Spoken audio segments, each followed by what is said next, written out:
Today we are going to explore exactly what is well-being and its relevance in today's world. Because I actually chose this particular subject of well-being primarily because I'm getting a lot of inquiries and a lot of students and a lot of friends say that why don't you do a program on well-being, because this is much required in today's setting, and you do a program on that. So I was thinking, that is quite a requirement. And because of COVID situation, things are bad, not only in terms of health, but of course in terms of mental health also. So I thought that let me get into it and do a program based on this. So we'll have a short talk based on well-being from a Vedantic perspective. Of course, we all have some idea exactly what is well-being. But let's understand from a Vedantic perspective how one can conduct himself, herself in a day-to-day setting to have a better perspective on overall health. Now, generally, when you talk about well-being, it is a combination of so many phenomena. It is not only physical dimension and the mental dimension. It is also a social dimension, emotional dimension, and a dimension which is beyond the realms of empiricity that we generally understand. So well-being is both a matter of physical health and mental health and emotional health and psychological health and also social health, and how we are able to connect to a larger perspective. Now, even though sometimes it happens that we are healthy physically, but that is something that we feel that nothing is going good, nothing is fine. And it is what that can make something fine. And that is something actually we are looking for. Any amount of pleasure, any amount of enjoyment beyond a point is unable to give us that kind of a lasting peace that actually we are aiming for and we are looking for. So it becomes quite a challenging thing. So what exactly is something that we can look into, which can give us the kind of a peace that we look for? So this reminds me of Guru of Vivekananda, that is Ramakrishna Paramahamsa, is to talk about three types of Ananda. Ananda is the joy and the bliss that actually you are looking for. One is Vishayananda, one is Bhajananda, and another is Brahmananda. Now, Vishayananda is all about that we get pleasure and happiness by dealing with any objects, empirical objects that is in front of us. And that is something we feel, I think this is something that we have and let us indulge. But any kind of vastu, a pradhan pleasure has a limitation, and beyond a point it cannot give us that kind of lasting peace. That is Vishayananda, and the world actually is running towards the vastu and the dravya. That is Vishayananda. Yes, to some extent it has its own importance. Second, Ramakrishna Paramahamsa talks about the Bhajananda. Bhajananda is basically that we pray or we do the japa and we are with our own Lord. And that gives us definitely a certain amount of serenity and a peace, because it is a lasting love relationship between yourself and the Lord. I think that is something which is very personal, and this cannot be taught. This has to be caught. And this is a kind of a adoring relationship that one actually develops between himself, herself, and the God that one, which is the Kul Devata. That has a lot of significance. Okay, and then the last twist, which is the ultimate, that is the Brahmananda. And there the Vedantic perspective comes here, that how we can get well-being from the Brahmananda. Brahmananda is basically trying to connect with not with the Jagat, okay, not with the Jiva, but something which is of the higher realm, and that higher realm is the Brahmananda. And when you talk about Brahmananda, it is basically the absolute. Now here, try to understand where the well-being comes here. Most of our suffering are coming from our high level of attachment to whatever we get involved into. And the more we get attached, we invest a lot of our time dimension, lot of our perspective, and we are unable to change our perspective because we get deluded. And this delusion doesn't let us come from that matrix that we get into. Well-being is a matter of being into a sense of serenity and a peace and a kind of a joy that is not momentary, but that is something which is lasting. And we all go through a kind of a fluctuations. And in the Yoga Sutra, it is called as a vritti. So vritti is the mental modification. Vritti is the mental fluctuations that we generally get into. And we have a frequency of our thoughts. And more is the wavelength of the frequencies of the thought. We have the more the amplitude. And the more is the amplitude, the more we tend to either get into an elation or too much of a depression.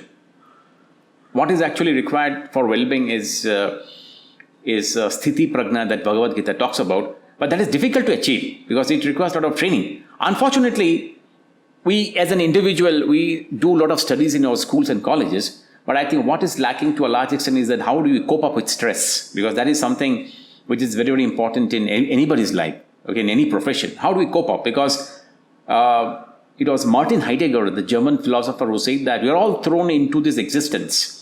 We're all thrown into life, and it matters exactly how do we deal with our life. Because we have enough of means to live for, but today we do not have enough of meaning to live for. Lack of meaning gives us illness. So when you talk about well-being, the opposite side is disease and illness. The disease is pathological generally, and of course we are all in the world of bacteria and viruses, and definitely sometime or the other will catch up with infection. We don't have much of things to do. Yes, we can improve our immunity, but of course anytime in our life we can get infected. But definitely illness is something which is to do with your subjective feeling. And wellness, when you get into, if you are well, then of course your immunity actually gets up generally. Now, how can Upanishads, how can the Vedas improve your immunity? So that was actually an intriguing question I was pondering upon. So does reading Upanishads, does understanding Upanishads, does Vedas can improve the immunity? I don't know anybody has done a research on that, but definitely, if not empirically, subjectively, I can tell that definitely, if one actually understands Upanishads and the Vedas from the core, there's a certain element of feel-good factor, and that elevates a person from the vagaries of life. And once a person is able to come up in his day-to-day vrittis and day-to-day fluctuations, then one can, to a large extent, able to dissolve the stresses that is coming. Most of the time, we are unable to dissolve the stress because we are into an incorrect thinking. We are not into a proper thinking, and that leads to a lot of problem. So can my knowledge of Upanishads, can my knowledge of the Siddhant, that is the cutting edge knowledge of Vedanta, dissolve the stress and understand what is that? And that is the Brahmananda. Now, let's understand and let's get much more deeper. Medical science, if you see, they are primarily dealing with disease and bacteria and viruses. Yes, they have to. And that is how the entire course of medical science and diseases are actually is being laid down. So we generally get into, even in psychology, I mean, I'm also by profession a clinical psychologist. So we had a paper on abnormal psychology, and we deal with a lot of diseases, mental disorders like schizophrenia, depression, anxiety, bipolar disorders. But hardly I have found in the course something called health and something called well-being, something called joyfulness. Maybe there are a couple of psychologists who has actually worked on this. Maybe last 20 years, there is one great person whose name is Martin Seligman. Some of you might have heard about his name. He has done a lot of work on positive psychology. And what actually is required in this positive psychology is a proper sense of meaning in life and a proper sense of engagement.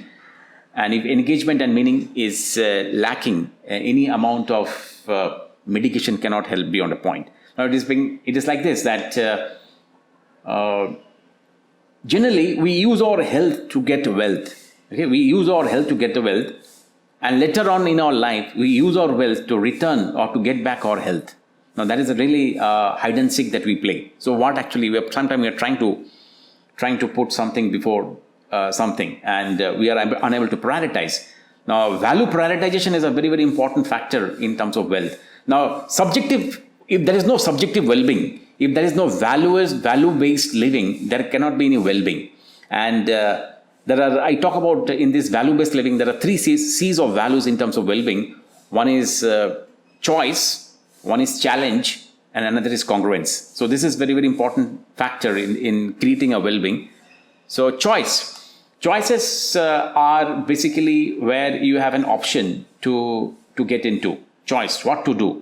And if you don't have freedom, and if you don't have choice, you feel that you're crippled and you're stifled, and that creates a lot of bottling up of the emotion. Choice and choice here is nothing to do with where we do show some choice in our world, but choice to be on our own and attitudinal front. I choose to be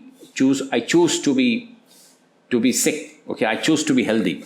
I choose to not to get depressed. So depression is something not like a viral disease. It is something that you get infected. Depression is something that we on our own we fall into. Anxiety is something that we on our own we create. So there is nothing called anxiety and depression as such. Okay, this is all mental creation. So it is my choice. Is my choice. Okay, so your DSM, that is your Diagnostic and Statistical Manual of Mental Disorders, will actually elaborate the definition of anxiety and depression. But I personally, from a Vedantic perspective, which actually gives a lot of importance to the mind, because if clinical psychology deals with disease and problems, then our Upanishad talks about health and trying to correct our thinking, and that lies the crux of well-being, because there is no manual for our brain. Okay.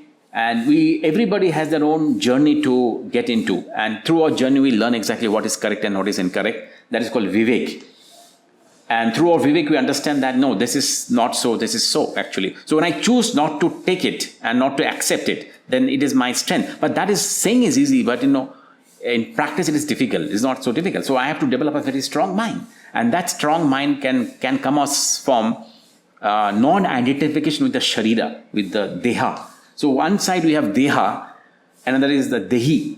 So actually we are not the body that we have identified. We have too much of identified with our body and the mind complex. Vedantic teachings that talks about the Brahmananda, the Brahman. So we have a Jiva, we have the Jagat, and we have the Ishwara. Okay, Jiva, Jagat, and Absolute. Okay, Jiva is all the beings, Jagat is the world, and the Absolute or the Ishwara is something that actually we are trying to understand. And that is something which is trans-empirical, transcendental, because the Brahman is an ontological ground where the manifested universe and the manifold universe is actually operating. Now we get too much identified with the world and you don't understand the ontological world. Ontological is basically the being of the world where the Brahman exists. And the more we are able to connect with the Brahman, the more we get detached from our body. Yes, we all have a body. That is the reason we're actually existing. Our mind is an instrument through which we are able to function, and it is able to function through the body. So body is actually is a via media. The more we have less attachment to the body, okay, the less we get infected. So I think to a large extent, the more we are not so serious, and we don't take our body so seriously. Of course, we are healthy, we take good food, we do the day-to-day work. But at an attitudinal level, if you keep your mind at the Brahmanic level, at the Brahmananda level, you'll find that your endocrine system, your nervous system is much more at a peak level. So automatically, we are much more better. So that is the reason we'll find that a lot of monks, they keep traveling, and they are sometimes almost bare body, and too much of heat and too much of cold doesn't really affect them. And they are they're always moving around. And it is all because they're not attached to the body. Yes, body is there just an instrument that is way to function, but their purpose is quite a different thing. So when my purpose is shifting from the vagaries of life to something higher, then my cells, my tissues are getting a different information, and that creates a better immune system, and that creates much more resilience. One of the important parameter, one of the important pillar, I would say, of health is one of the important pillar is rapport, and what kind of a rapport we are having with some of the transcendental being. So one of the important pillar. So do I have a good rapport with the something transcendental, that is something Brahman, and more I have the rapport, then of course my body becomes immune. And this is something where the day-to-day stress will not touch me to that extent. Yes, stress will not go, stress will be there, but our body and the mind and the whole physiological system become much more stronger. So there are two components you are trying to understand. One is the bahubal, that is coming from the gym, and the yoga, that is the asanas. Okay, when I say yoga, it is the asanas, because yoga itself has 8 components. So that is an important dimension. Okay, another is the atmabal. Atmabal is something that we are trying to understand from the Brahma Gyan. Okay, and the more we have the Brahma Gyan, the more we have the transcendental realm, the more we are getting detached from the body. Body is there, of course. We need not talk on this. That is very obvious. But what is there that is not there actually? What is there that is not there? What is there is the Brahman, which is an ontological ground. That is something we are not taking into consideration. The more we get attached to something which is non-visible part of our self, and the non-visible part of the self actually create a lot of strength to the visible part of ourself. We are giving a lot of importance to the visible part of ourself, and we are not actually giving to the invisible part of ourself. Now, that's called actually the Shukshma Sharir and the Sthula Sharir, or it is the subtle body and the gross body. The gross body is basically our muscles and bones, tendons, cartilage, blood, everything. So that is the gross, Annamaya Kosha. Subtle body is the mind, the emotion, it is the peace, it is the serenity. And am I investing something on that? Okay, so medical science is focusing on the gross body. That is fine. I believe that medical science is an emergency science. Keep it for emergency. I repeat, medical science is an emergency science. Keep it for emergency. Don't make medical science an everyday phenomena. Keep it for emergency. Of course, we are all body. So we all take birth. You all have existence. We all grow. We all transform. We all decline. And one day we dissolve, we get destroyed. Now that is actually the 6 stages of our life. That's what the Vedanta talks about. And sometime or the other we have to go to the doctors. Fine. But what is something that can I avoid going and taking medicine? So it is being saying that if you change your behavior and if you change your diet, you need not take medicine. And if you don't change your diet and if you don't change your behavior, no medicine can cure you. So changing my behavior and changing my attitude is basically trying to understand and flip the side of the coin, not to the visible self, but to the invisible self. And that invisible self is talking about the Brahman. So not the Jiva and not the Jagat, though we have to be there. You don't have any choice here. But there is a choice to get in touch with the Atman and to the Brahman. And that is a day-to-day phenomena. And that is, we say, Shivo Aham, Aham Brahmasmi. I am not the body, but I am, that's the Brihadaranyaka Upanishad. I am not the body, I am not the mind, I am not the personality, but I am something more actually. So it is something like this that I am in the samsara. Okay, but the samsara is not inside me. The boat is in the water, but the water is not in the boat. Otherwise it is problematic, no? But the water has to be in the boat. So we have to be into samsara. Samsara is a flux. Everything flows. The Heraclitus says that everything is a flux. And samsara is a flux. And once we're into the flux, we get attached and we get detached, and again we get attached, and we have more attachment than detachment. And the more we get attached to the body and the positions and the hoardings and acquisition, the more we invest. And the more we invest, we take things seriously. So it is being said that don't take things seriously. Take it sincerely. Do your duty, but don't be serious. The more you are serious, the more you are attached, your cells are getting a different kind of significance. So can I make myself light? Can I make myself serene? Can I make myself detached? And that only happens through a knowledge. That's a Jnana Yoga. And it also happens through the Bhakti Yoga. Because this, what actually you're talking about from the Vedantic perspective, is the Jnana Yoga. So I don't get attached to the body, but I get something to the embodied self. And that embodied self is talking about incarnate. Because I was there before my birth.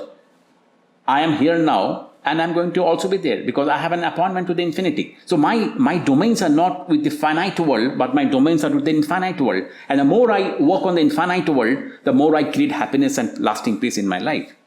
So it's a hide and seek. It is a game. I mean, there is something called game theory. There's a subject called game theory.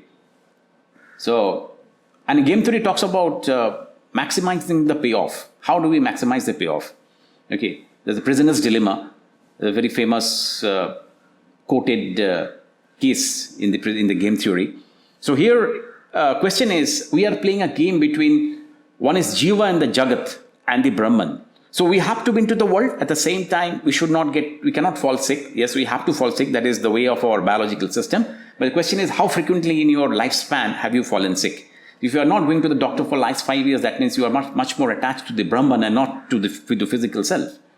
So it's a hide and seek that we play. And it is a very slippery slope. And the more, if you understand the game here between the Jagat and the Jeev and the Brahman, you will find that your immune system and your endocrine system, your nervous system are absolutely congruent.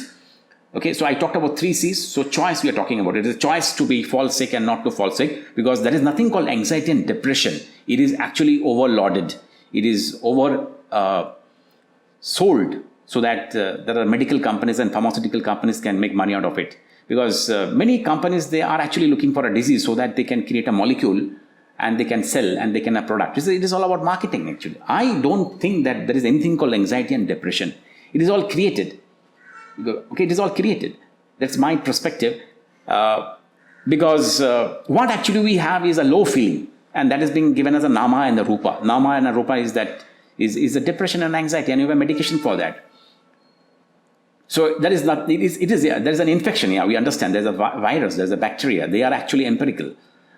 Okay, so the question is, do I identify? It is a low feeling, and that low feeling is being overhyped. The question here, to a large extent, is how do I understand my mind? It is all about mind game. So we are trying to understand the mind game. The more we understand the mind, and the more you are able to get that kind of a sthiti prajna, by flipping the coin, by shifting. So because it is being like this, it just goes like this, that if you change the way you look at things, the things you look at changes. I repeat, if you change the way you look at things, the things you look at changes. So I don't call it as a depression or anxiety. I say that I'm as of now not having enough of endorphins, enough of serotonin, because there are good feeling actually, good hormones that is actually, and that happens because it is a choice. It's a choice that I'm not feeling good, and because of that choice is something which is not invisible, and invisible become visible through my neurotransmissions, and then that is being labeled as depression and anxiety. But can I shift it? How can I shift it? By changing my state of my mind, by changing my state of physiology. I can stand up, I can have a glass of water, I can have a walk, and I can take up the phone, I can talk to somebody, and I can listen to a particular music. So I actually change my cortisol and adrenaline to serotonin, okay, and endorphins, because serotonin and endorphins or oxytocin are good neuro. They are certain transmissions in your body that is flowing, and I make a choice. So it is mind. Is the brain doesn't make the body. It is the mind that makes the brain actually. Try to understand here. So, and of course, the more we make that kind of a conditioning, we have that kind of a power. But the only thing that happens, if you only knew who you are, actually, aham brahmasmi. Okay, if only you know who you are, that's what actually Vivekananda talked about. That then only a person can do a lot of differences. So choice, congruence, and challenge. Because this is the 3 C's of well-being. Challenge. If any stress is coming, can I see that particular stress as it's a challenge? And if I change the wordings, because words are basically biochemical reactions in our entire body. So if you change your words, you change your neurology. If I say I'm stressed, I'm stressed. If I say I'm blessed, I'm blessed. If I say that I have a disease, you can say I'm actually healing. So you change your word and you change your life. The words actually play a lot of things. It is being said that the tongue doesn't have a bones, but it can break plenty. Through your word, you can actually, we can spoil your relationship just because you said something. So tongue doesn't have a bone, but it can break plenty. It can break plenty. So words as such, they are not physical, but words makes a lot of, just imagine some doctor says that you are being diagnosed as this. Wow, you are gone actually. So that word can kill you. Words are killers. So word as such, they are all words, they are invisible, but something invisible can have a lot of effect. So when I say well-being, well-being is a deeper phenomena. Okay, now let's get into some more understanding from the yoga. Now in yoga they are called as klesha, bolte isko. And these kleshas are 5. There are 5 kleshas. One is avidya, one is ahamkara, asmita, dvesha, and the avinivesh. Avidya is actually ignorance. It is being said that we fall ill because of mistaken intellect or mistaken intelligence. Somehow we have not understood exactly what is what. So the more we fall into a mistaken intellect and a faulty kind of a thinking, the more we are processing the world in a different way, because we don't only digest food, we also digest experiences. So the question is, how am I digesting the experiences? So it is being said that people don't get ulcers because of what they are eating. People get ulcers because what is eating them out. Now, 2 different persons have the same situation, and both the persons take the situation in a different way. They take the things in a very different way. It is all about attitude, actually. Some person may just be very resilient, and another person may be very just fall and just break apart. It is all about the mind. The body is same. The physiology is same. So how do I approach the problem? How do I take the problem? How do I digest the problem? So, and the question is, where does it come from? So it comes from right knowledge, correct knowledge. That's what Jnana Yoga gets into. Avidya is basically not understanding the life properly and processing it wrongly. If I process it wrongly, then definitely my cells and my tissues and my organs will be unhealthy. So Vidya is very important. So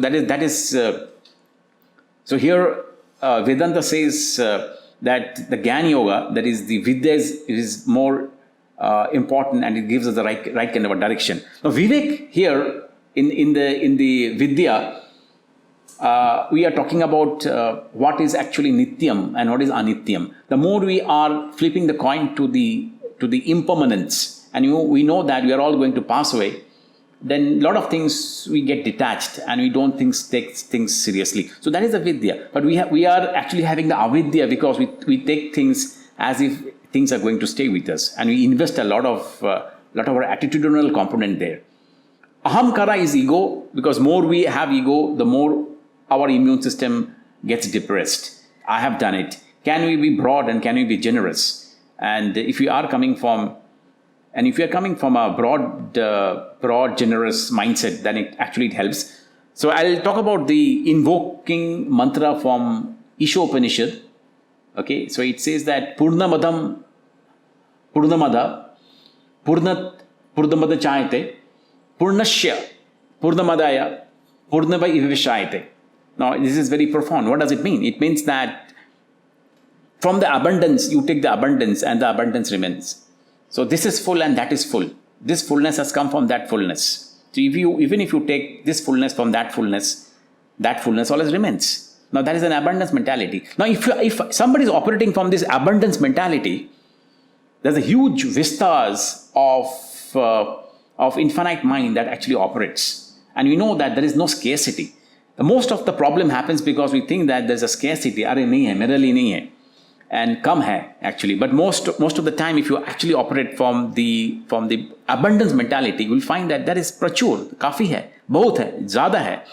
And we are always actually flowing, then you are actually helping. And it is being said that if you are helping somebody, even if you don't get any help in return, the help that you are getting is you are boosting your immune cells.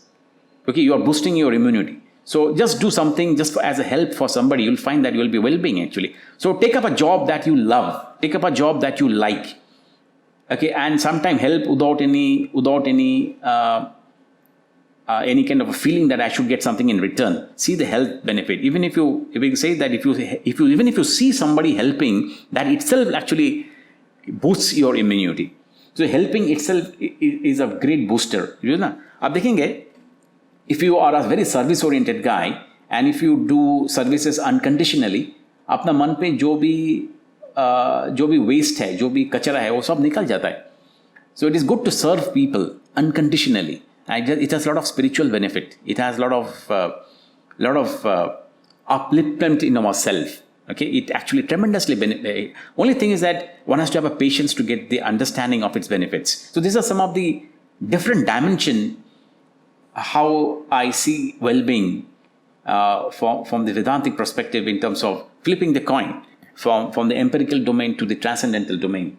Okay, and then you have Asmita and the Dvesha and the Avinivesha. By and large, they are all talking about clingingness. So we trying to cling, and in the Jainism, there's a concept called aparigraha, where we tend to get a bit detached with too much of a hoarding, because too much of a hoarding is there's a lot of investment that we do attitudinally, and we feel that yes, this is for me, and this is going to be in future. I need to save it, I need to preserve it, I need to sustain it, and that causes a lot of worry. That causes a lot of mind getting there, and then I am not free. And once I am not free, my mind is not free, and my mind is not free. The mind is actually hijacked, and it is always tensed, and then we are into the fight or a flight position always. And yes, we need to be in the fight and the flight position because it is a competitive world. अपने को सबको जीना है.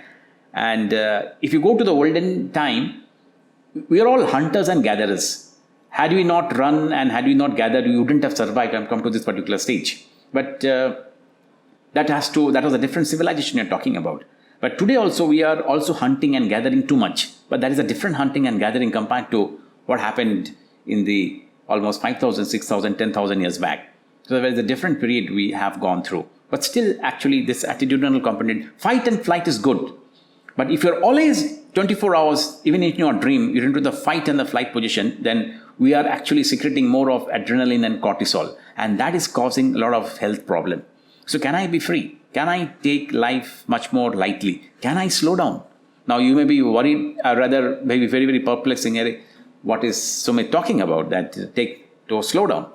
I think one of the factors by which we can have a better well-being is slow down. Because how much we can in our lifetime of 80, 90 years we can achieve. So let's slow down. Let's be less. It is good to be ambitious, but after some time, let us be less ambitious. Less ambitious. Good to be ambitious at certain age, but you need to know when to be ambitious, when to delegate. As a leader, can I create more leaders? Okay, that is the time where the leaders are able to delegate, and he becomes less ambitious, and he makes others ambitious. Again, he says that yes, you need to be also less ambitious. Beyond a point, don't go that, because health is a matter of a choice. Health is a matter of psychological state of being. Okay. Now, two important dimensions I'll delve into. That was there in the Kathopanishad. That was there is a great story in Kathopanishad about Yama and the Nachiketa, and Yama actually advises at the end in the Kathopanishad about Shreyas and the prayers. Now, what actually this two important words talks about, and what kind of a relevance does it have in our health and health psychology from a Upanishadic perspective? Now, prayers are basically something that we generally like to do, and they are all pleasurable, and we think that you should pursue, and that gives a certain element of pleasure, certain kind of enjoyment. They're all pleasure. It can be achieving our targets. Yes, it has importance. And these are all day-to-day things, and these are all elements that helps us to keep everything alive and everything going. And we generally are investing almost 70-80% of the time there only. Okay, Shreyas are something that one should do, because those are something that is ultimately giving you a lot of lasting happiness. They are basically value-based living. They are ethical standards. They are talking about having a principles in your life. They're talking about trying to have prayers and trying to visit certain places of your choice, being with nature, doing services. So you'll find that 80% to 90% of our time is going into the prayers, and Shreyas we are actually giving hardly maybe 5% or 2% or even less than that. Now, I don't say that you should reverse it, because our life demands a lot of Shreyas. But the question is, at the age of 50 and 60, we understand that we have actually invested a lot of time. So where actually we get it, we have two important dynamics here. One is called circle of concern and circle of influence. So because there are a lot of things where we have circle of concern. And how much circle of concern we have is again quite large. And we are trying to increase the circle of concern. Okay? But the question is my circle of concern is so big that I cannot influence it? And if I cannot influence my circle of concern, then I am getting stressed, then more fight. Because I am always trying to have a bigger circle of concern, but I cannot influence my circle of concerns, then I don't have a choice. I cannot do anything. And then my entire well-being gets totally topsy-turvy. And I have more of stress in life. So with time, with maturity, I need to reduce my circle of concern and increase my circle of influence. And circle of influence can be only increased if I have worked on the shreyas. If I worked on the prayers, which is basically transitory and momentary and short term, and shreyas are something which is long term, which is value based. So if you have a value based living, you have a value based health, actually you're talking about. And so health is not something which is like a sprint. Okay, it is a long distance running, and it is a life actually. You have to run for 90 years or even for 100 years. Isha Upanishad in the second sloka talks about that anybody can live for 100 years. But 100 saal jike, what actually you are going to do, provided you are going to make your life really productive. So that is the well-being it's talking about. Shreyas and prayas. So prayas is something which is short-term. Shreyas are something which is long-term, value-based, principle-oriented, and it is meaning-based. And that's what health psychology, positive psychology is trying to focus upon, which our rishis has already spoke about so many thousands of years back. Now, I think I'll speak for maybe another few more minutes. Then you can have a QA session. Here, let's get into this from the Mandukya Upanishad. We talk about the states of our being. We have waking state, dream state, and deep sleep state, and then the fourth state is called as the Turiya state. Now, we all actually go through the state every day, and the waking state is a state where we are all alive, we are all awake, we are all busy, and our business gives us business, and that is something to do with our day-to-day living. And the question is, what is the quality of our wakeful time?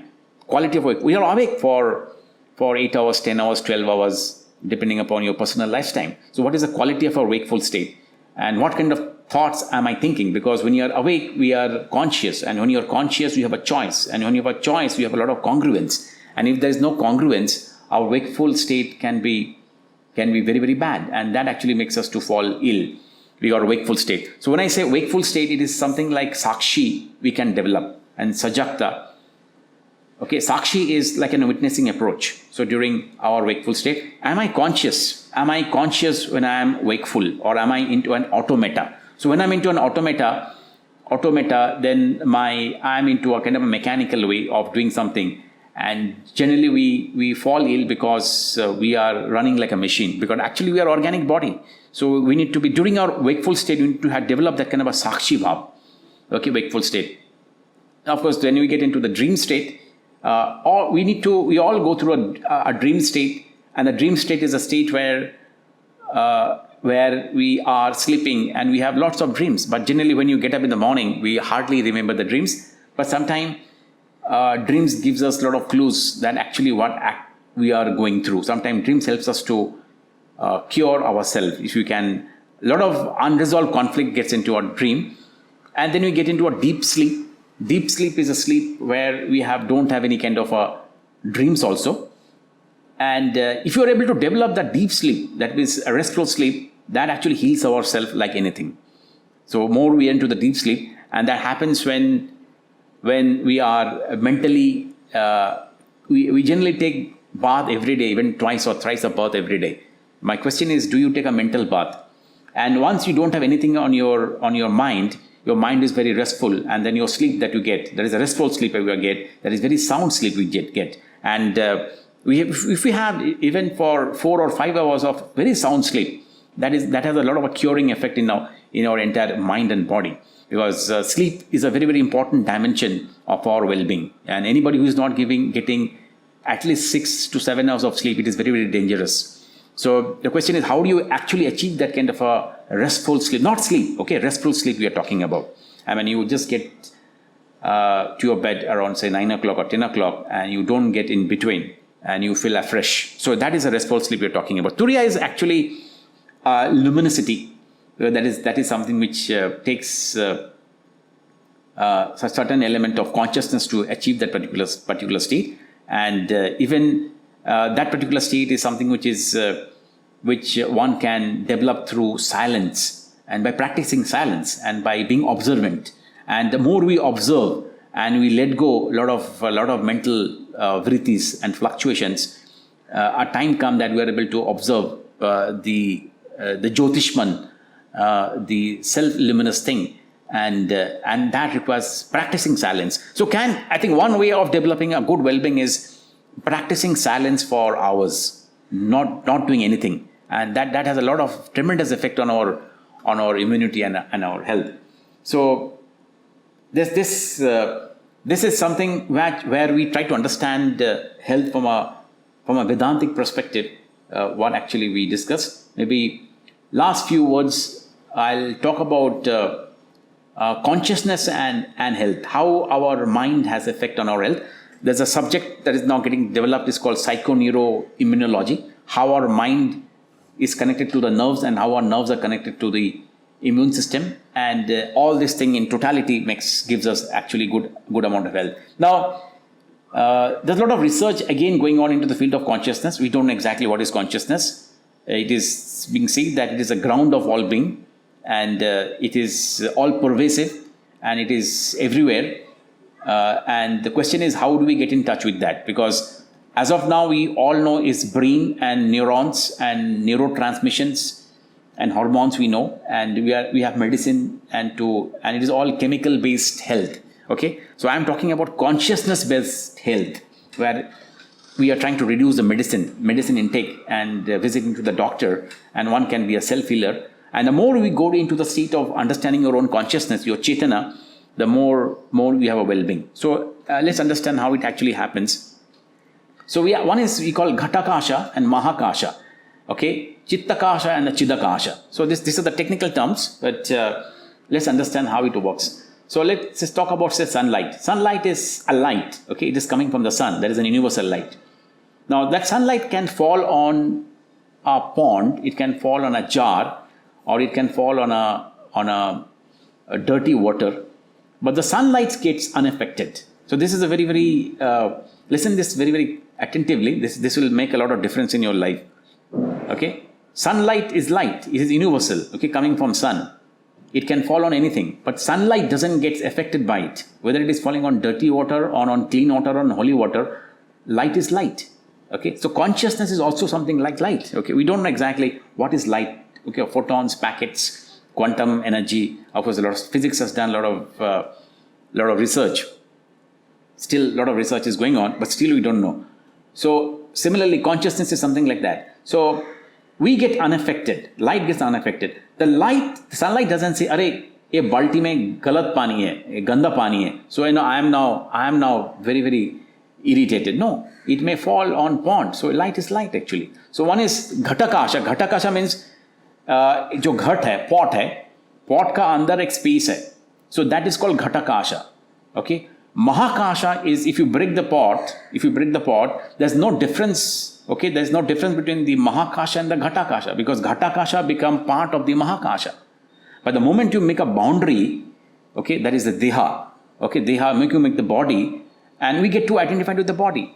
So there is a potness, okay, and there is a clayness. So it is a Nama and the Rupa. So there are two things. One is Upadana Karana and the Nimitta Karana. Upadana Karana is the body, is a material cause, and the Nimitta Karana is the efficient cause. The more you get identified with the Upadan, with the materiality of the world, and with the efficiency and the effectiveness, the way things are got created, the more we get affected by all types of stresses in our life. The more we get in touch with the consciousness that what that has created me. It is not the material cause. It is beyond. It is the Brahma actually. I am Brahmasmi. Tattvam Asi. You are that actually. What is that? That is consciousness. That is very difficult to understand. And it is luminosity that makes the body to function. Ken Upanishad talks about who is the controller of your faculties. Faculties, your sense organs. So who makes the eyes to see? Who makes the ears to hear? Who makes the skin to feel and get the touch? Can I get in touch with that? And the more I get in touch with that, I get unaffected. So sunlight is falling on any type of water, but itself is getting unaffected. It is always light. It was light. It is light. It will be light. So consciousness doesn't get affected.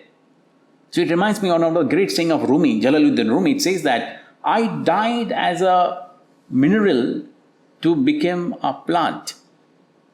I died as a plant to roast to an animal. I died as an animal to become a human being. When I was less by dying actually. We get unaffected. So Dravya Pradhan, jitne हम लोग कम attach होंगे, and the more we understand the Vidya, that is Brahma Vidya Sarva Vidya Pratishta. The more you get in touch with Brahma Vidya Sarva Vidya Pratishta, the more you are trying to understand the Mahakasha. So when it's Chittakasha is the Jeev mein jo consciousness is individuality. The more you understand that it is Chidakasha, it is all pervasive, it is all being, it is all permanent, and it is deathless and it is birthless. It is now here and it is infinite. It is not in something which is not finite. And I cannot get well-being by finite means. I can get well-being by infinite. And my mind can be attached to the infinite. And the more I am in touch with the infinite, the more I understand the lasting peace. And it is a pursuit of happiness. It is a pursuit of meaning. It is a pursuit of something which is more than me. It is pursuit of larger than life. It is pursuit of more than the body. It is pursuit of more than the personality. It is the pursuit of more than the profession. And all these things are required in. These are all waves. But actually what makes the wave is the ocean. Waves are nothing. So jungle has lots of trees. Okay, so it is the variety that actually we are seeing. But can I see the oneness? And that oneness is the Advaita Vedanta. And once we get in touch with the oneness, which is the Brahman, we understand that we are more than the body. I was there, I am there, I will be there. My body will pass away, I'll be dying, and I'm in the process of dying. I'll be dead over a period of years. There's something in me that doesn't die. Can I get in touch with that? And the moment I get in touch with that, then I'm no longer walking with my body and no longer walking with my hand. They are all means through which I am walking. I am walking basically through my spirit. Can day-to-day my life can be Shivo Aham. I am Shiva. And so life is that's what Kashmiri Saivism talks about. They go beyond that, beyond Atman, Anatta. Even Buddhism talks about Anatta. The question is, can this be my everyday phenomena? Because we are too phenomenal, because everything is phenomena. What is the non-phenomena that makes the phenomena? What that is called noumena. And the moment you understand the noumena, the non-phenomenal intelligence is something that makes the phenomenal intelligence to function. And the more we get attached to that, my well-being starts manifesting. I am not attached to my body. My immunity gets a booster. And my cells gets a booster. I go to a higher realm of understanding. And you will have less of pain. You have more control of your mind. You will have more control on your body. You will be less immune. You almost will say no to medicine. So I repeat, medical science is an emergency science. Keep it for emergencies. Don't make it an everyday phenomena. Get in touch with the self. Get in touch with the noumena. Get in touch with the spirit. Make the spirit walking through you. If you only knew who you are, and that you are is the Brahman, that you are the Atman, you are the Absolute, and everything happens because of that. You are the ground of all being. And the moment that happens, life becomes much more joyful. Okay? And Vivekananda said that the first symptom that you are becoming religious is that you are becoming cheerful. So let's be cheerful and let's invoke the spirit that is already in us. And only thing is that we need to just have a conviction. It is through the spirit my body is functioning. And that makes a lot of difference. Thank you, friends.